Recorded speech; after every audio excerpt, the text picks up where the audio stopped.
Hey, Vanessa! Oh my gosh, this is so cool. I'm so happy to see you. I know, right? Same. I love it. So, How are if we just you? wanna, good. But before we get into me and you talking, if we just want to introduce ourselves to the people watching us, because Yes. it's not the usual faces that they have on here. um, and so, hi everyone. My name is Vanessa. I work with the International Campaign to Abolish Nuclear Weapons, which is a very big campaign that, as the name says, is fighting for the elimination of nuclear weapons. And my friend Emma here works with me, and she's going to introduce herself as well. Yeah, hi, I'm Emma. I am a campaigner with the International Campaign to Abolish Nuclear Weapons, so I can. Been interested in this field for a really long time from like lots of different angles. And so I'm really excited to talk today about my experience and also like what we can all do to help get rid of nuclear weapons. Pretty cool stuff if you ask me. Absolutely. And before we get started, I can see that Andreas is possibly watching us. But if you're watching us, thank you, Andreas, for handing over your account to us for the next hour or so.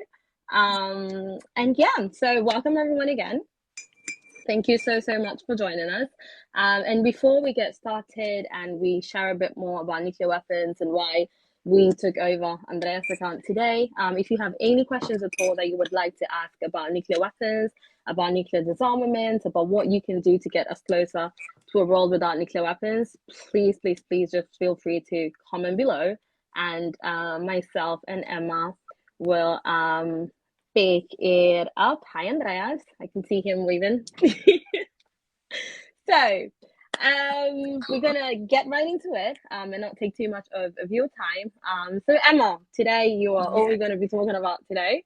And you recently did a 30-day campaign against nuclear weapons, and so can you tell us a bit more about that?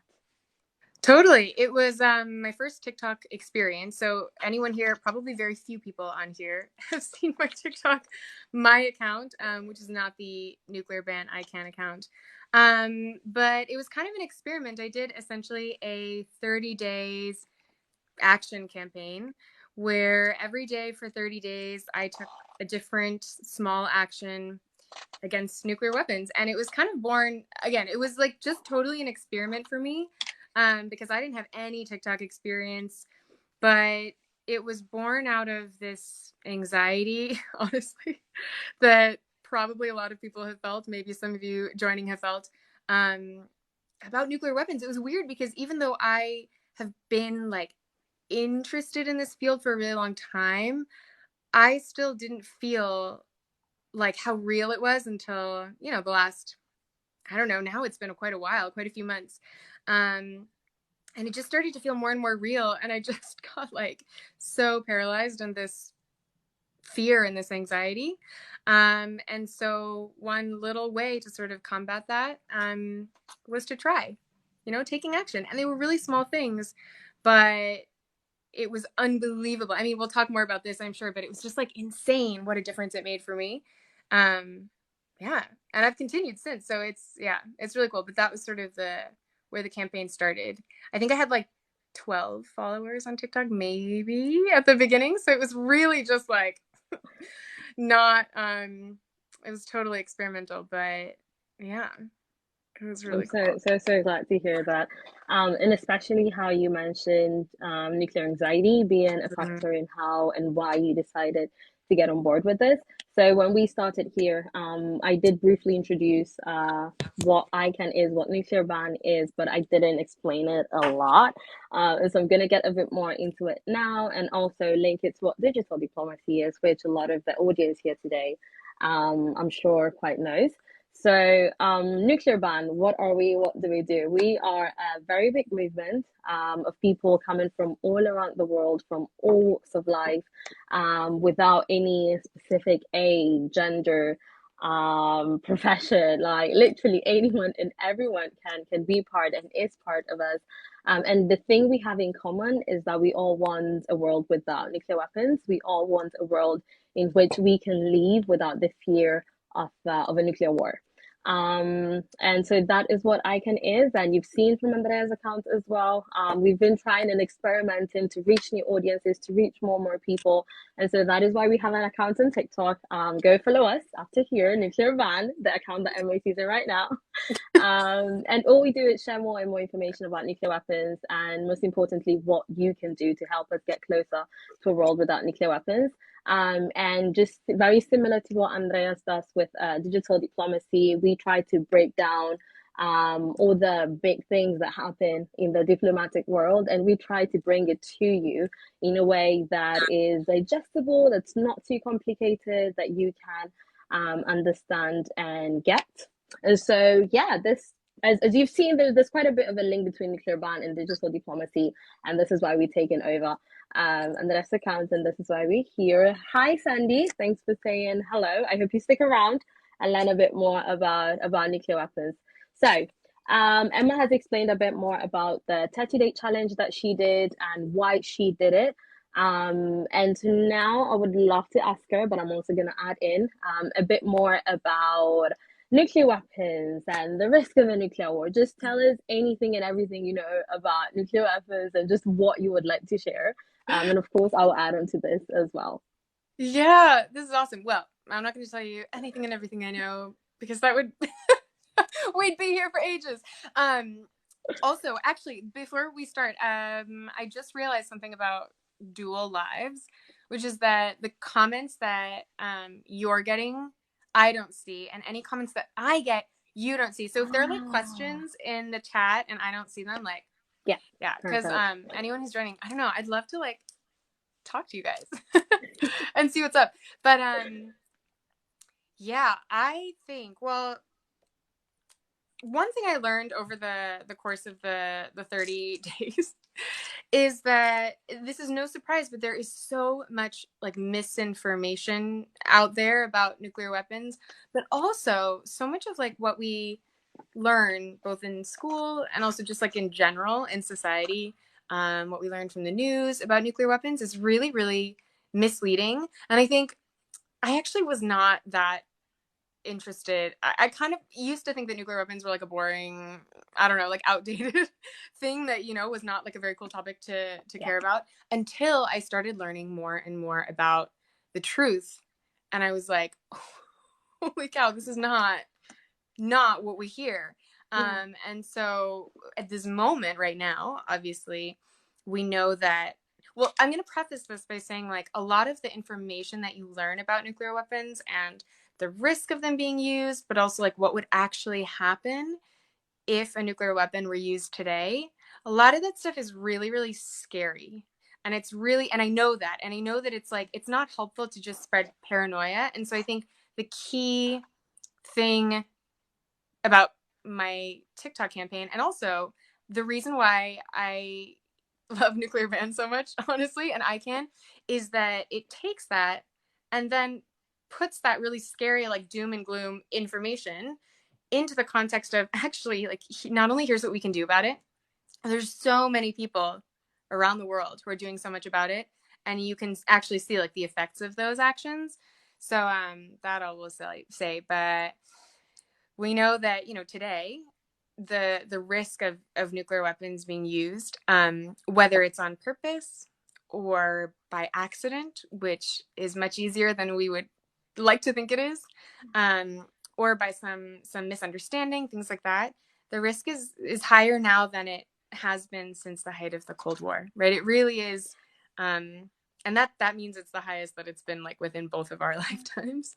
um, but yeah, so even though, you know, we can't know exactly what that risk is, it is there. But at the same time, I think the other sort of important component to that is that I got a lot of like comments and things. I would get a lot of people saying like, it's not, you know, there's never gonna be a world without nuclear weapons. Like that's just not what, why are you wasting your time, essentially, you know? And I think the important point to know there is that there actually is like, uh, there's a literal plan Yeah. in place that's already in action to ban them, right? Because and I don't want to talk on too much.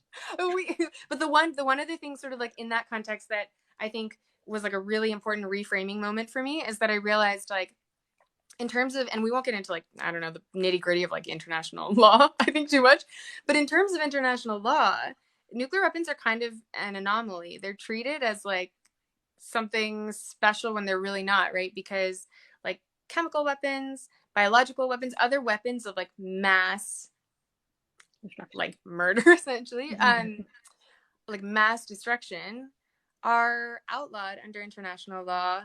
In a way, the nuclear weapons aren't, but they're in the same category. And so now, right, as of very recently, and this is where ICANN comes in, because of the campaigning of ICANN, there's an international law that outlaws not only nuclear weapons, like the existence of them, like everything related to nuclear weapons, right? Like testing them, stockpiling them, developing them, even like holding the nuclear weapons of other countries, which happens a lot as well. And so I feel like that's like so important to know, because we don't hear about it that much. But it's like this is totally possible, you know? It's Yeah. happened for like all the other sort of weapons of mass destruction, and it's happening now for nuclear weapons. And so that, I think, was a turning point for me of like, oh, this is like totally not some, fantasy world that I'm living in. It's like, this is actually happening. Yeah. So, yeah. Yeah, no, thank you. Thank you so much for that. And thank you also for like touching up on the plan. So I want to see if anyone in our audience is up for a bit of a challenge. If you can tell us which nine states have nuclear weapons currently. So there are 9 states in the world that own nuclear weapons, and Emma and I are going to share them in a minute. But before we share them, we want to see if anyone watching us, has an idea and want to share in the comment section. You can either put the flags of these countries or just write down the 9 countries that have nuclear weapons. So while we wait to see if anyone is bold enough to try, I just wanted to touch a bit more on the plan that Emma mentioned right now, the plan to eliminate nuclear weapons, because a lot of the times when we talk about these weapons as mass destruction, there's always the thought that you've opened the Pandora box, right? There's no way you can close it again. There's no way we can live in a world without nuclear weapons. But as Emma rightly said, we can, right? There is a literal plan in place to make it happen, and the plan is already working. It's already making it happen. And we can see it in loads of different sectors. So, as Emma rightly mentioned, when it comes to nuclear weapons, it intersects with so many things, and a lot of sectors are involved in the production, in the hosting, in the financing, in the testing. And this treaty, the Nuclear Ban Treaty, which the very long word, the Treaty on the Prohibition of Nuclear Weapons, also known as TPNW, but we just call it Nuclear Ban Treaty because it's easier. The Nuclear Ban Treaty not only outlaws this, but has a plan for their elimination. And this plan makes it so that if, for instance, a university decides to take up on this plan, they will make it so that that university does not do research regarding nuclear weapons, does not facilitate internships and jobs around the proliferation of these weapons. If a bank decides to jump on board of this treaty, it can't provide financing to companies that are building nuclear weapons. What else? If a government signs this treaty, it has to stop if it has any nuclear weapons plan program in place. It has to stop that program. If it's hosting nuclear weapons, it has a certain amount of time to get rid of the weapons that it is hosting. If it has nuclear weapons, there is a timeline for it to dismantle these weapons and remove these weapons in a way that doesn't harm the population and the environment, which is one of the most unique things about this treaty, the fact that there are articles in the treaty that address environmental remediation and victims assistance. And so this treaty not only calls for the elimination of nuclear weapons, but also calls for doing so in such a way that doesn't harm the planet, that doesn't harm the environment, and that doesn't harm the population. And an extra thing, which Emma and I really love, is the fact that it also calls for assisting people who have been victims of nuclear weapons, right? And this is the next thing that I wanted to talk about with Emma. So one thing that has been really has played a key role in why I do this work and why you and I are involved for me has been listening to the stories of survivors, right? Of people who have survived nuclear weapons before. Um, Oh, Vanessa, I've just lost your sound. Can you hear me? Oh Wait, no, now did I've I lost you. lose you? Can Now I can hear you. Oh wait, no, now I can't hear you anymore. And now you're frozen. can you hear me? Yes, no, I can. Yeah. Yeah. Okay. I Now I can't hear can. you for some reason. You can hear me? No, I can. Okay, I can hear you now. Yeah? Yes, Okay, I can yes, hear yes. you too. Perfect. I hate it. No one ever calls me, and I got a phone call right now. You had I'm a so phone? sorry. So popular. Like of all the moments, I got a phone call right now. But as I was saying, one thing that has helped Emma and I on this journey is learn more about the stories of survivors. And so, Emma, I wanted to ask you: is there any story that you would like to share? Anything that touched you regarding survivors that kind of motivated you to do what you're doing now? Yeah, that's so true. I actually think, I mean, it's different for every person, I guess, but for me, first realizing, like actually visualizing and understanding the fact that every, like humanizing, I guess, the the effects of nuclear weapons and thinking about like the actual ways that they affect people. I think that was the biggest sort of like hook for me into this field or like caring about it, because when we hear nuclear weapons talked about, if ever, and recently it's usually in the news, it's in a very like abstract, strategic way. Like I remember even when I was in university, I studied international relations, and there was one person other than me who like did anything about nuclear weapons in my class, because it was not thought of as a cool thing at the time. People were like, why are you doing that? And this person studied it through the lens of like game theory. And I look back at that now and I think like, wow, we treat these things as though it is just like a game or like a strategy or like a cool sort of thought experiment in a way. Um, but learning about like individual stories of people that I feel like I can't even repeat here, to be honest, but like um not only people who have survived, you know, the most famous I think times that nuclear weapons have been used were the only time that they were used in war, right, which was the bombing of Hiroshima and Nagasaki in Japan.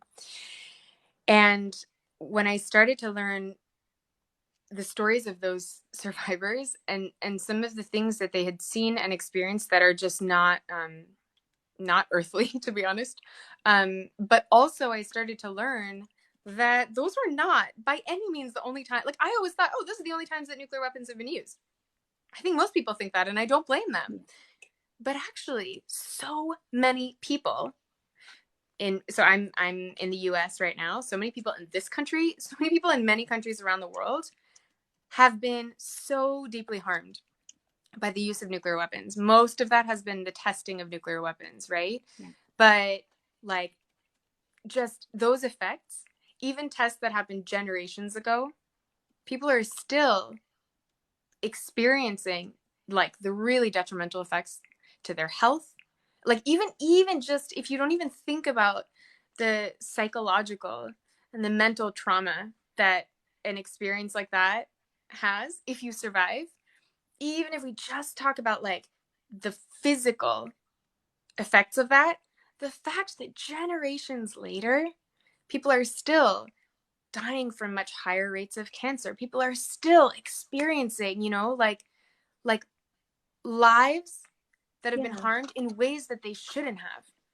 Can you imagine how like just out like imagine if that was you or your sister or your brother or your friend. Like that is just it feels so unacceptable. And you know, it's like it's a total accident of birth that Yeah. we both happen to be born into like a place where I wasn't affected by that, but it could be anyone. And so I think those are the things that really I started to realize, like, oh, this is so real, you know, and we don't know. And so that's, I think, what Yeah. motivated me to want to like keep learning more. Yeah. Yeah. Yeah, The no, I stories. think, Of yeah, like, thank you for sharing that. And I think for me as well, it was realizing the fact that, as you rightly mentioned, nuclear weapons are harming and not killing people, like right now as we talk. Because a lot of times when you mention nuclear weapons and the harm that they cause, people think about, oh, only when they'll be used in war, right? With Hiroshima and Nagasaki, for instance. But in their production, in their testing, like nuclear weapons are killing people now.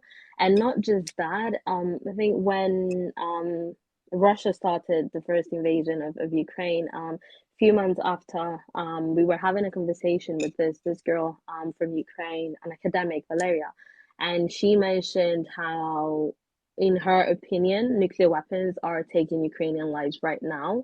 And the reason behind that statement is because Putin is using nuclear weapons as a means of stopping other countries from intervening in the harm that he's doing, right? And so, by so doing, by using nuclear weapons as a shield, these weapons are taking innocent Ukrainian lives now. And I think that for me was such a mind blowing thing, and it made actually so much sense and just motivated, um, yeah, the work that I'm doing now and why I want to do this and why I want to keep on doing this. So on that, leading on to what you Yeah. did a 30-day action that we mentioned at the start.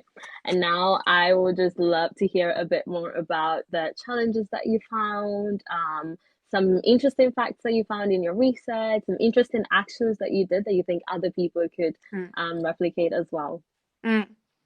Actually, that works directly with, I was gonna say that what you just shared about what that Ukrainian academic shared, that without like dropping a nuclear bomb or detonating one, that nuclear weapons are actually taking, in this case, for example, like the lives of Ukrainian people every day.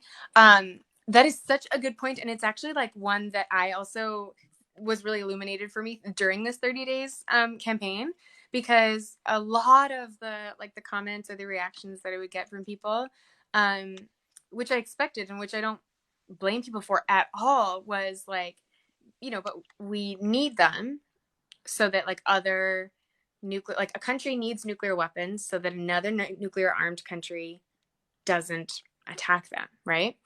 And I totally understand why people think, like, of course people think that, because that's what we've been taught, of course, and that makes sense to me. But I started to learn that the reality is like exactly the opposite. And it's interesting that the invasion of Ukraine and the war in Ukraine is such a good example of this. Because if we take a step back and think about it, you're exactly right. I think that it's incredibly logical that,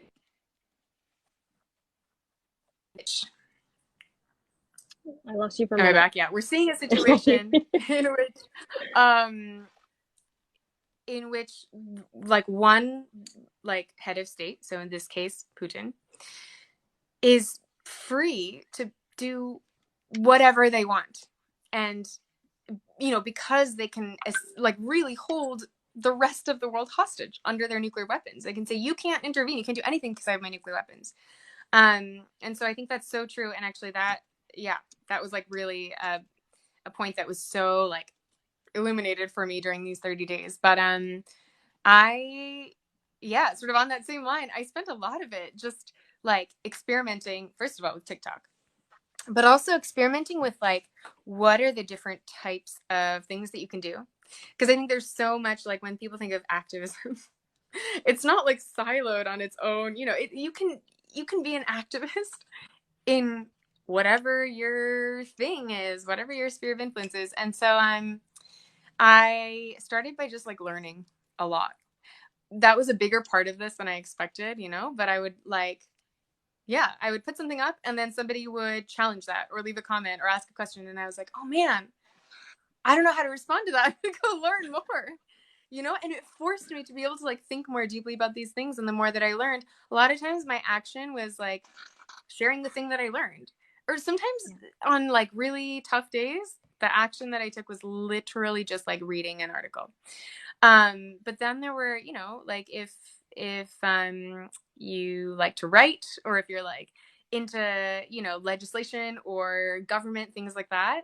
Some of my actions were to like figure out who my local legislators were where I live, and like write to them about different things. I found out that in the state where I live in the United States right now, there is like a bill, there's a law on the table in our state house, right? That's about nuclear weapons.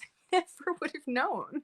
Like, you know what I mean? And so these things are everywhere. I found out that there was like a huge network of like peace activists um, in my state, and they have this huge group of like people working specifically on nuclear disarmament because that's what they care about. And so I met these people, and it was really cool. Um, and so yeah, there's so much. I would encourage people to go to my TikTok page and scroll through, because I Yeah, think like there's something for check it out everyone. somewhere. Um, but I think, yeah, more than anything, I just learned to like just do the thing, you know, just like, yeah, even if you don't feel like it, just take Yeah. the action. And is there any action that you particularly enjoyed taking? Was it the city's appeal? Was it the parliamentary pledge? I love, okay, so the city's appeal thing is really cool. This I actually, I kind of knew about it before, but I like properly learned about it through the World Cup. Because Messi, which this is like even more Oh relevant like yeah. now, because Messi is like probably, you know, like the number one, you know, celebrity in the world right now. But even before Argentina won the World Cup, um, Messi's hometown signed something called the ICANN Cities Appeal, which meant that as a city, it agreed, like officially, not just like, you know, in rhetoric, but officially on paper, it supports the treaty on the prohibition of nuclear weapons, and it calls on its government, so the Argentinian government, to join the treaty. And I realized, like, I was like, oh, maybe I'll look up like my city, you know? And it was on there. And there were Yeah. so many cities and towns like in my state on there. And so I realized that was also something that I never would have known, you know, because I don't know, I don't see that on the news. I don't, but then I thought maybe if I share Mm, this, like maybe someone will see that on TikTok that I would have, you know, if someone else had done that. And so it's just really cool that even if your country, for example, doesn't, you know, hasn't signed the treaty on the prohibition of nuclear weapons yet, there are so many smaller like levels of government, like cities and states and towns, that already have. And so there's so much more like support and recognition, I guess, that this is important than we think there is. Um, so that was a really cool one. Yeah. yeah, no, I agree with you on that. While you're talking, I'm out here like trying to read the comments and get some links that we Oh, can put there. you're getting Um, comment. Okay, and cool. I don't know, I don't see any of the you still comments. can't see them No. on your end. No, it's that's like the way TikTok. I Exactly. know TikTok. If you're listening, you should change this feature. I think just Exactly. yeah. So someone here, oh, and it's Daniela, of course. Daniela, who's now doing the challenge, the 30-day challenge on nuclear weapons. And she's asking a very legit question, which is, so the nuclear armed states lied when they told us nuclear weapons keep us safe. Mm. Yeah, babe. They Yes. they lied very badly and they are still lying now. Because nuclear weapons do not keep us safe. And we see that like the logic behind how weapons of mass destruction, right? Weapons that are designed to kill all of us, to mass murder innocent civilians. Like, what is the logic behind those weapons and safety and security? Like, it just doesn't make sense to me. It doesn't, the math is not mathing. Like, it does not work that way. No. How can weapons of mass destruction possibly keep us safe? And so no, Danny, they do not keep us safe. I don't know, Emma, if you want to add anything to No, I that. was gonna say like Denny. First of all, yes, I agree. I think you're totally right. I was thinking about this. I was at the airport the other day, and I was thinking about. I was just like in a line for ages. So I had nothing else to do, and I was thinking about yeah, like how first of all how ridiculous that is, right? I'm like, okay, we have these weapons, but like they actually have the potential, and this is not hyperbole, they have the potential to actually end life on Earth as we know it. That is true. Okay. They also have been almost used many times in history by accident or Yeah. by miscalculation or by it's actually like terrifyingly easy to misinterpret signals, right? As like a nuclear attack, things like that. We've seen it many times before. And I was thinking like, so the supposed benefit, which I don't see what it is, versus like the potential destruction, which is so, it's like the ultimate like threat, I would say. Yeah. Like I would never even risk like my one single life with like a vaccine with those odds, for example, which is what I was thinking. It was so weird because I was thinking like, I can't remember. Oh, I was in the airport and I think they didn't require masks. And so like there were tons of people like coughing all around me and I was wearing my mask and I was like, oh, thank God I have the vaccine. And then I was thinking, remember all that fuss about, vaccines where like one in every, I don't even know how many people would get like Yeah. a blood clot. This is like, it just is so illogical.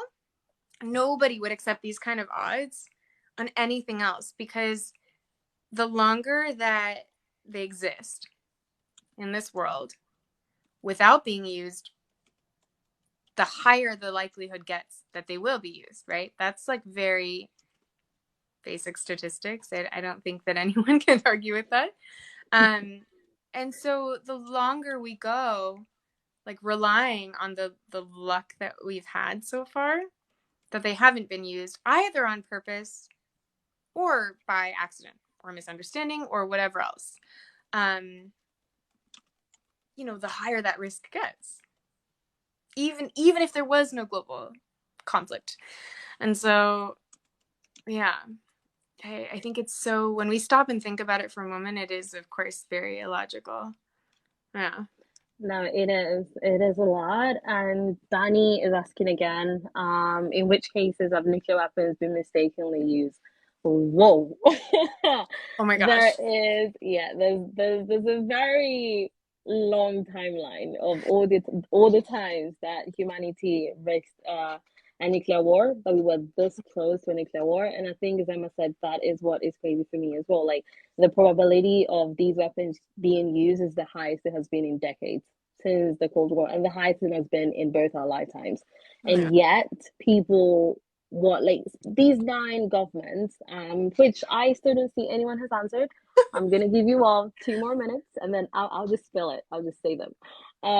But these nine nuclear armed states and their allies, and all these other states that are hosting nuclear weapons, the amount of times that they have risked, that we have risked being close to a nuclear war is very, very high. And there's so many times that we were very close to nuclear weapon use. One of the most craziest instances for me was actually there are 2 or 3 instances. So, well, of course, the Cuban Missile Crisis that we escaped it just for a phone call, right? Yeah. Yeah, it was a phone call that helped us escape the Cuban Missile Crisis, and that alone for me is, if these two heads of states hadn't had a conversation, I don't know where we would be by now. And there was this other incident in which the automated system that kind of rings the alarm whenever there's a nuclear war, I'm sorry, whenever there's a missile attack, mistake the moon for a missile, Mm. right? And in that case, had there not been, the person there who was watching after all these machines, had they not been sane enough to be like, yo, wait a minute, let's double check this before we start a world war, I don't know where we would be by now, right? Because they would have responded with another missile, when in reality, they confused the moon for a missile. And these are just some of the very few instances in which we risked a nuclear war. And there are so many close calls. And one thing about nuclear weapons as well is that technological advancement is also taking place in the nuclear weapons industry and in the nuclear weapons field. And so we are seeing more and more tech, more and more automation when it comes to these weapons, when it comes to when they'll be launched, when it comes to how to respond to missile attack, when it comes to raising alarms, all of that. And computers are computers. Technology is always going to be technology. They will never be 100% accurate. And honestly, I don't know you guys, but I don't trust even my future, just putting my life in the hands of a laptop or like of a technological gadget. Like, Yeah. I don't think I could do that. And I don't trust these sets of states either, but just so you Well, know. that's the thing though. You're hitting on such a good point because I actually, was it yesterday? I don't even know the days anymore, but I posted a video recently about that, just being like, this is so weird because, like, when you ask them like, oh, what happened when you ask the nuclear armed states, what happens like if someone makes a mistake, or like if the tech fails, it's kind of like, it's been fine so far, like it'll be fine. And someone, again, understandably, somebody commented like, okay, but like you like obviously they have fail safes. Like obviously they've thought of that. You've thought of it, so of course they have. It's not just gonna, the technology is not just gonna fail. There are things in place for that. And like I don't blame this person for thinking that at all. First of all, like of course our brains are gonna, make ourselves, we want to believe that like the world is built in a logical way, and that of course with something this dangerous there will be complete fail safes and everything, of course. So I totally understand why this person said that. And I was like so heartbroken in a way to have to be like, oh man, but like actually, that's actually not true. And there are so many like actual examples, like many, like you said, the history is long, Numerous, yeah. um, of these things happening. Because of course, every kind of technology fails at some point, but It's also technology. and humans are the ones that are interpreting it, and so yeah, no, it's so true. And I think it's an example of, so I have to say though, this person, they also commented in the same breath, they commented, like, I don't think that this is a good time to be spreading nuclear paranoia. And I was like, totally fair, that is so fair. And so I like also want to go, back to the fact that like while learning all these things is just like terrifying, and sometimes it just totally paralyzes me. I realized that the reason, again, that I did this 30 days was that I can take that information and do something about it. And this is also where I kind of want to bring it back to ICANN, because this for me was so motivating, I think, to realize that, like, for example, with the treaty on the prohibition of nuclear weapons, for so many years, as I understand it, when this was just an idea, everyone in the almost everyone out there, in especially people in like what we consider like positions of power, was like, that is ridiculous. That's never gonna happen. Like, what are you wasting your time on? Like, you guys are Yeah, just, what are they you thought it was doing? insane. Yeah. Yeah, because they weren't able to imagine a future or a reality in which that was true. Yeah. And now it's the efforts, like the actions of so many people, so many everyday people, like, hello, me with my, I don't know, 100 TikTok followers or whatever. But it's like the actions of people that actually have accumulated to have this incredible effect. Yeah. And it continues to this day. And so I think like that's the thing that I want to remind myself that I started this campaign for, is like not only the learning and the scary part and the like, holy crap, this is so serious, but also here's what other people are doing about it, and here's the effect that it's happening. Maybe I can do that too. Like maybe I can do my little part. And it's so cool because I think like whatever you care about, even if it's not like nuclear weapons aren't your thing, which I think the more that you learn, the more you'll be like, oh damn, maybe they are. But like that lesson is applicable to everything, Yeah. you Yeah, know? and I think honestly, I feel like because of how dangerous these weapons are and how they literally affect all of us. Like nuclear weapons should be everyone's thing, right? That's yeah. Like it's not, and I think here is what a lot of people think. They always think they have to have a certain expertise. They always have to have a certain Mm. knowledge. They need to know all the names of the parts of the missile and every single treaty on earth that talks about these weapons, but you don't. I don't know every single treaty, and I Yeah, work in this field. yeah, I do literally. not know them Both of us, like, exactly. we're Oh, I lost sorry. you. I realized it was my phone is low on battery. Oh Um, no. no, it's all good. Okay.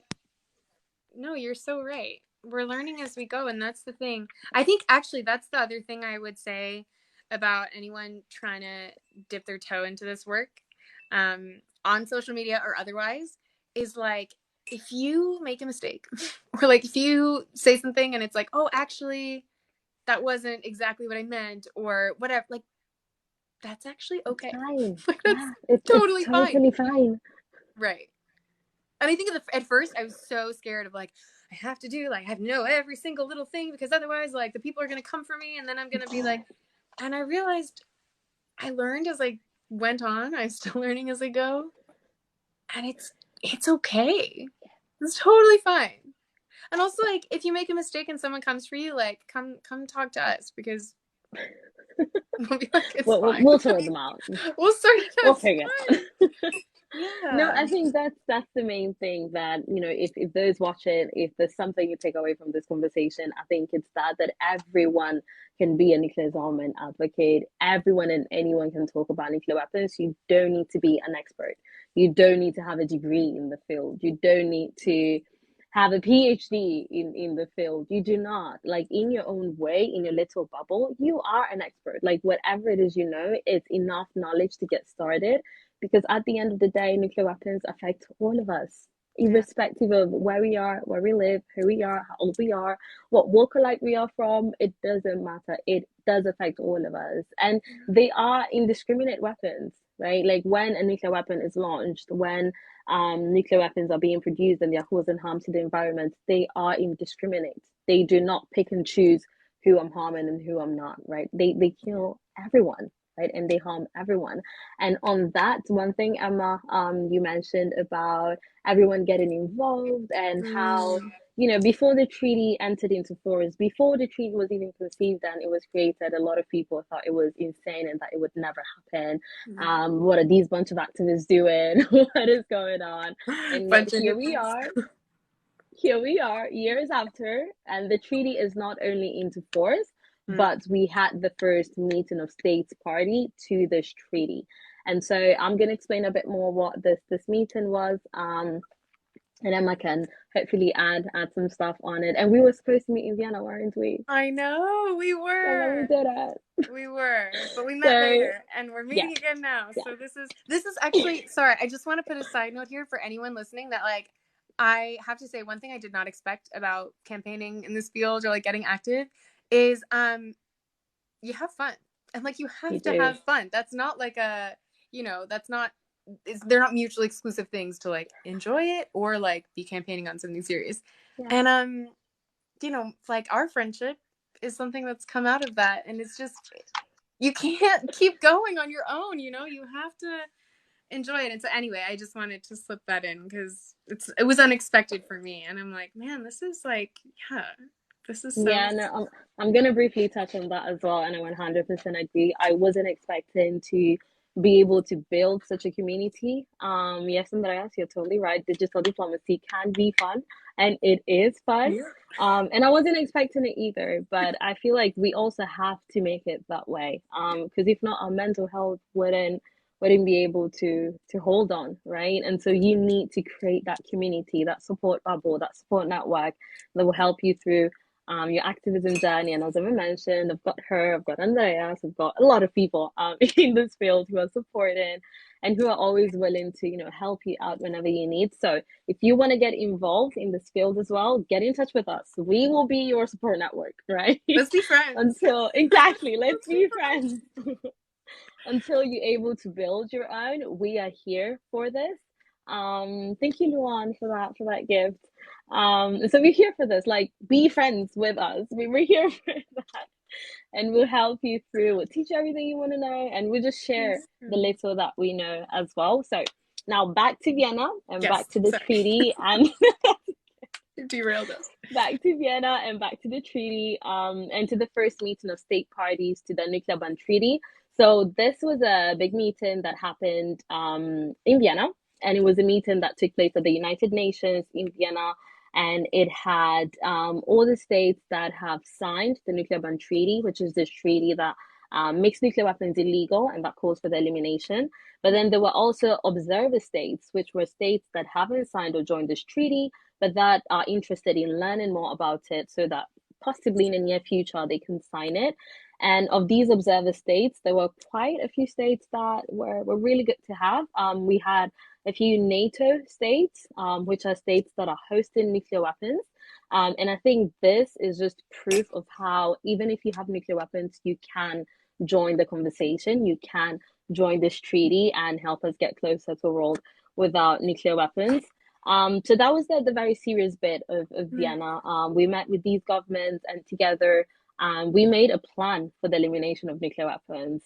These governments together agreed on timelines, they agreed on ways, they agreed on policies and resolutions, not only on how to carry this work forward, but also what to do now in the moment.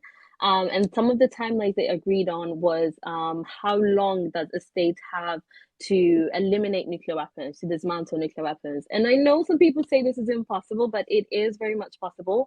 There are governments that have done it already, South Africa, to name one. And there are institutions that help make this happen. Because one of the questions that I get most of the time whenever I am sharing content on TikTok regarding nuclear weapons is, oh, how are we going to get rid of them? Like, how are we going to dismantle them? You can't just dismantle a nuclear weapon. No, you can't just dismantle a nuclear weapon. That's why there are institutions and verification methods in place to help governments do that in a safe manner, and also to make sure that they don't hide any missiles in their country. So if the government says they're eliminating nuclear weapons, they are totally eliminating them, getting rid of all the missiles in their country. So this was the big meeting part of Vienna and what we did there with the government. So someone is asking which are the institutions that help with the verification methods and just dismantling nuclear weapons. There is the IAEA, and there are quite a few other institutions out there that deal with this process. And the IAEA, to name one, that is the one that has been working with the UN to ensure that when it comes to nuclear weapons and nuclear energy, things are done safely. And another quick clarification is that when we are talking about the nuclear ban treaty, we are talking about nuclear weapons and not nuclear energy. Like that, there is a very clear distinction. We don't advocate for or against nuclear energy. We just stick to nuclear weapons. And we have such a big campaign that different partners have different views on nuclear energy. And so we have partners that support it, we have partners that are against it. But us as a general and overall big campaign don't really take a stand on nuclear energy. We just focus on nuclear weapons and getting rid of those. So Emma couldn't make it to Vienna, which I hate, but we did meet in New York at the NPT meeting, which was another meeting around nuclear weapons. And if you want to talk a bit more about that, Emma? Yeah, sure.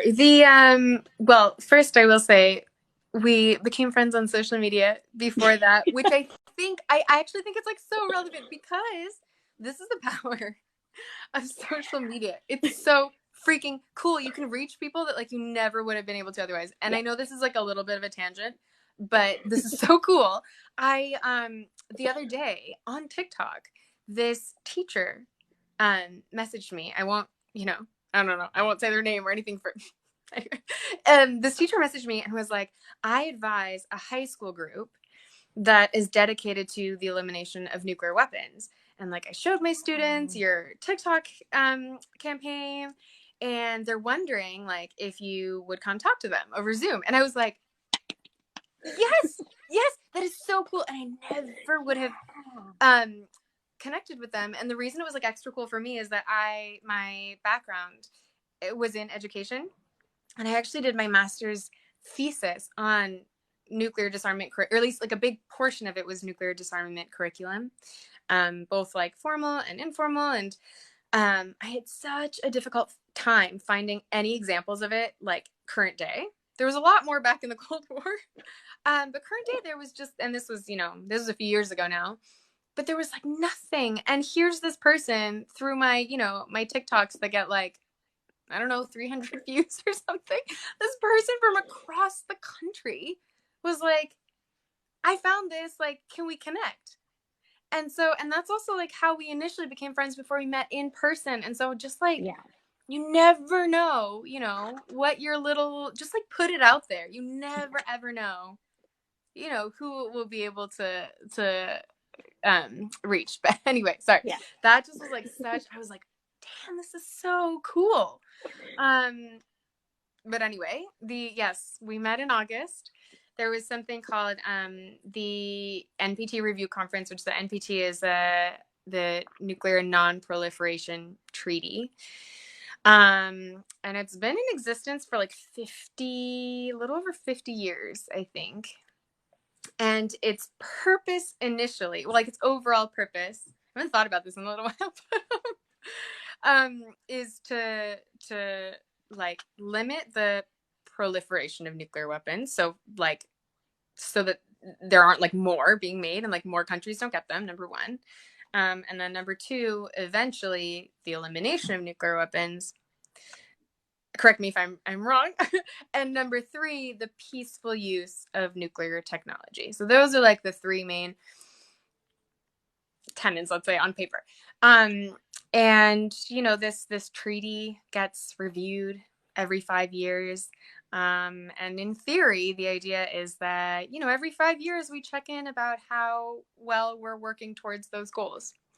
The reality is that in the last 50 years, instead of working towards those goals, like more countries have gotten nuclear weapons. Global nuclear arsenals have grown. And we're not going towards the elimination of nuclear weapons. We're like kind of going the other way. Yeah. And so, I don't know, can't speak for you, but personally, it was like a really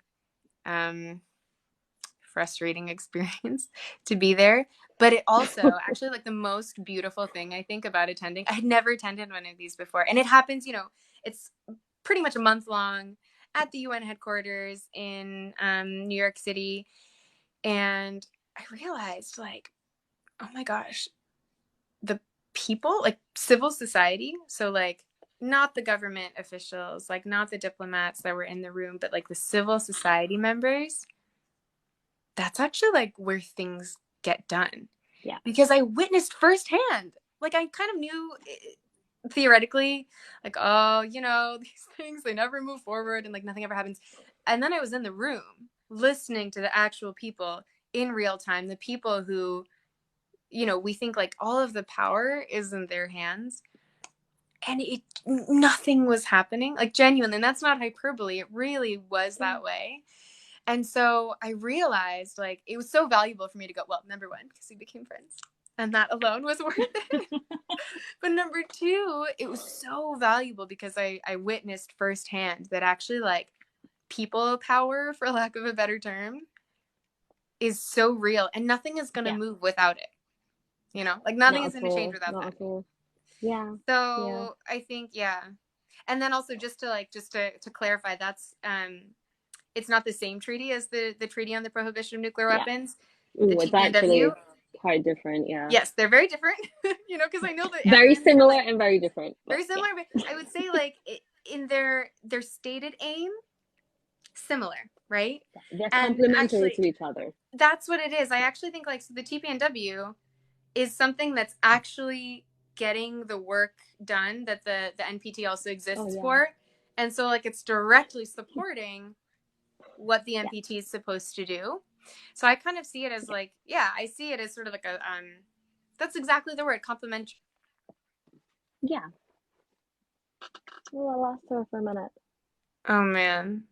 I lost I you. got You're low back. battery. I'm Okay. back. No No, one's it's calling me, fine. but No, this I just it's okay. I totally agree on what you said. Like these two treaties are very much complementary to each other, but I think what they differ in is the meetings that we had. Like I noticed a very big difference from the meeting that we had in Vienna with the states that are party to the TPNW and the meeting that we had in New York. Like Vienna was a whole other atmosphere as compared to New York. There was way more civil society inclusion. We weren't just there in the room to watch and see what was going on, but we were actively participating.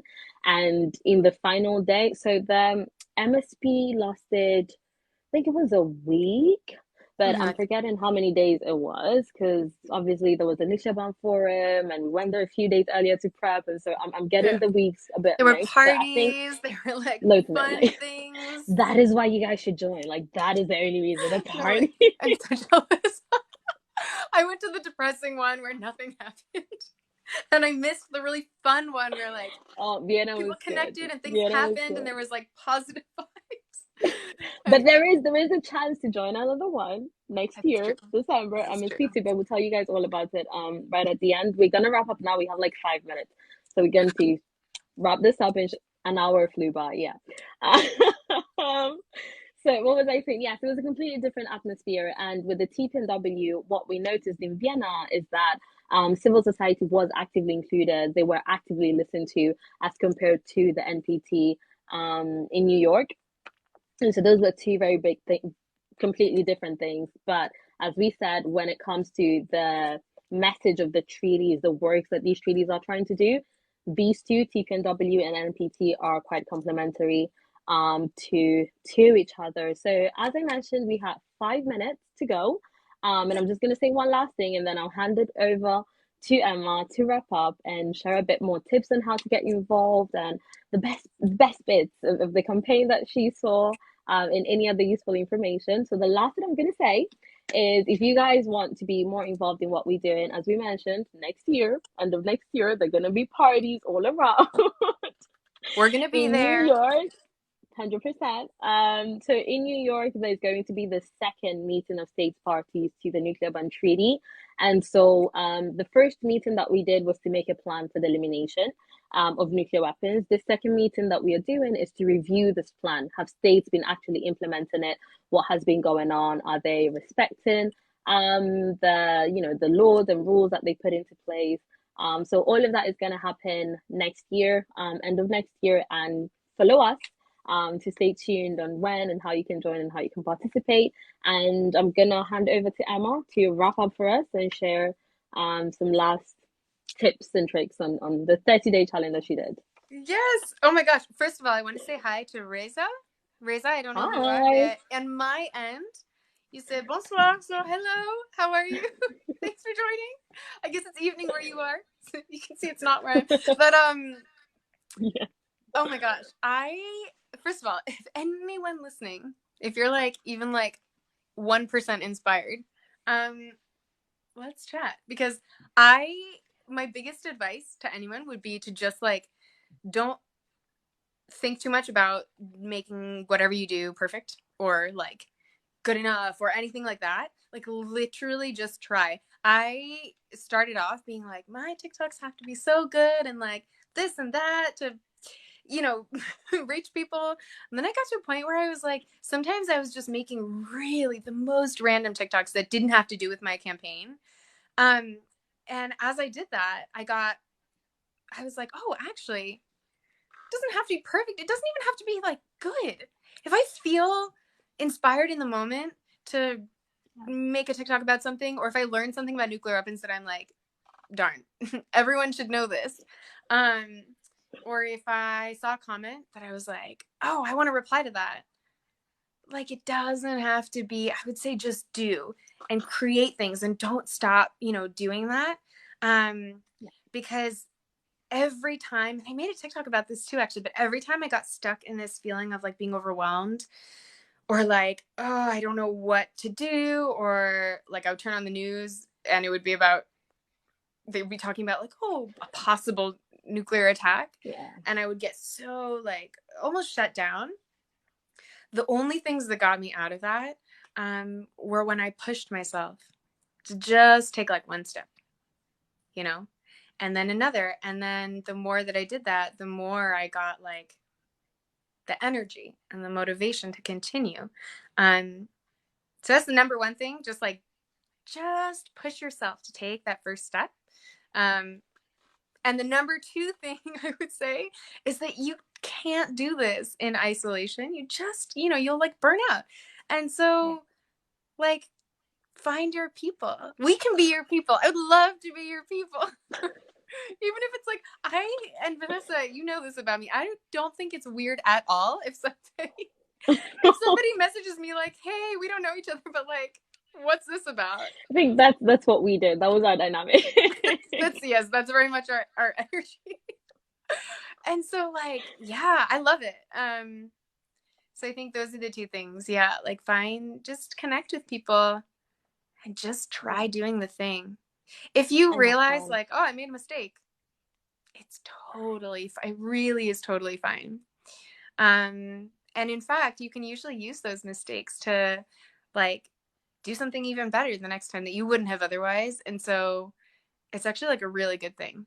And the more you just keep trying, you'll find your rhythm. But yeah. Definitely. So thanks so much for those Thank you. um last tips and last words. I think we're gonna wrap it here for today. Thank you so much to anyone and everyone who joined.